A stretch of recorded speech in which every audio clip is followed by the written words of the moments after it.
Hi guys! Good morning! For today's video guys, samahan nyo kaming mangumpay o manggapas ng damo para sa ating mga alagang kambing.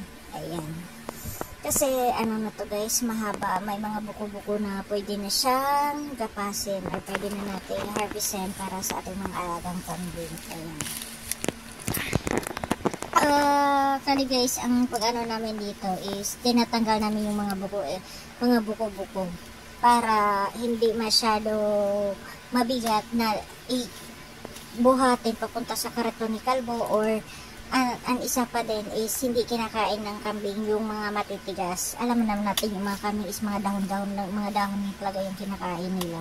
Hindi katulad ng baka na kinakain talaga nila yung basta malambot lang lambot at kaya nilang kainin. Ang kambing kasi iba.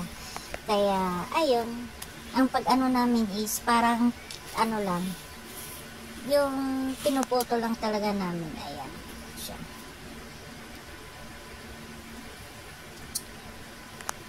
Putol, tapos, anuhin lang. Pinuputol yung may mga buko-buko, yung matitigas na iniwan na yung mga dahon. Kahit naman kasi isasalang namin guys sa chopper machine, wala din.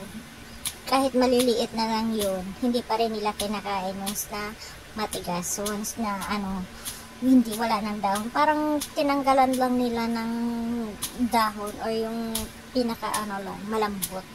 Yun lang. Kaya kinabukasan, tatanggalin namin or halimbawa napapakain mamayang tanghali or mamayang hapon, susunod naman pagkain, tatanggalin na naman namin sa pakainan nila, diba, hassle.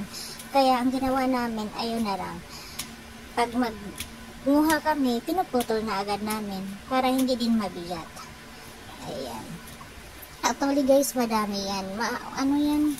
Madami pa yung pa-harvest namin, pero paunti-unti lang kasi pag ni kalbo, sasabihin sa amin na pwede bang kunin, ganito, ganyan, manguha kami. At saka pag kahit kunting ambon lang, ayaw na yun. Kasi basa daw. Kaya sabihin niya, ay basa, wag niyo kumuha doon, ganyan, ganyan. Yung dried na lang yung natin, gamitin natin, yun lang, isasalan doon, yun nagkapakain natin. Ayun. Kaya pag kumuha kami, pag may free time lang din kami, yun lang. Tsaka pag ganito kasi, kailangan namin ikarga doon sa kariton ni kalbo. Kasi mabigat naman siya magkakarga, mamaya dadating yun. Kakarga na naman natin. Magtatanong kayo kung madami ba ang kukunin namin. Oo, madami. Parang isang kargahan doon sa kariton niya. Yun. At saka hindi to talaga yung napper na napper. Ibang klase napper to Yung ibang hindi yung tulad ng napper talaga natin na yung pinaka talagang napper. Hindi. Yung parang malambot. Ito kasi yung klase napper na parang antigas. Pampabaka talaga siya. Mas mas okay siya sa ipapakain natin sa baka.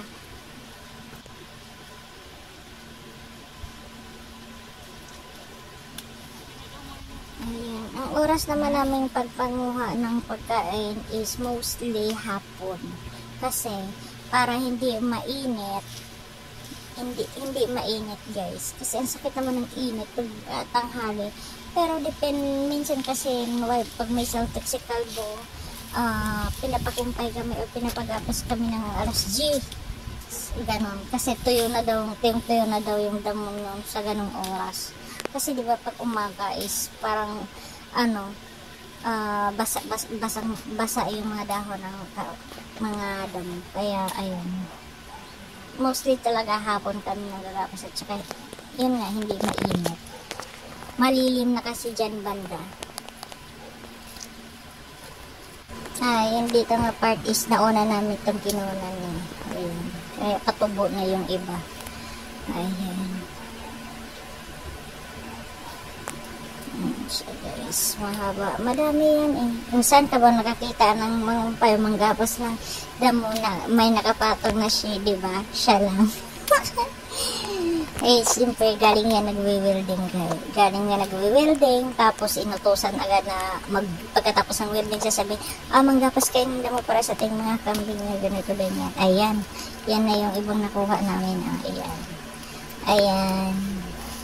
Ayan naman is ikakaga na namin sa kariton. Ayan, nakaabang na si Kalbo. Oh.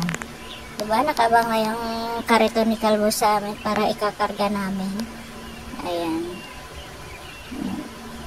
Ayan na siya. Ayan, uuwi na kami guys. Bye-bye muna.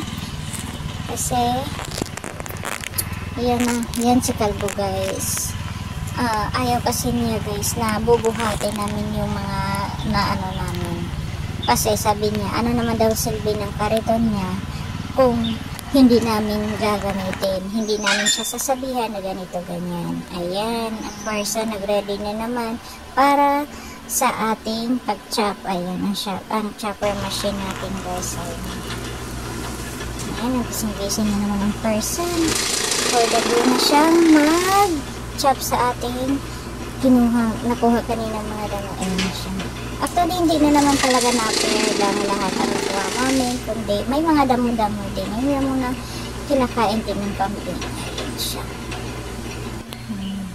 Ayan na yung nakuha namin, guys. Ayan. For the go.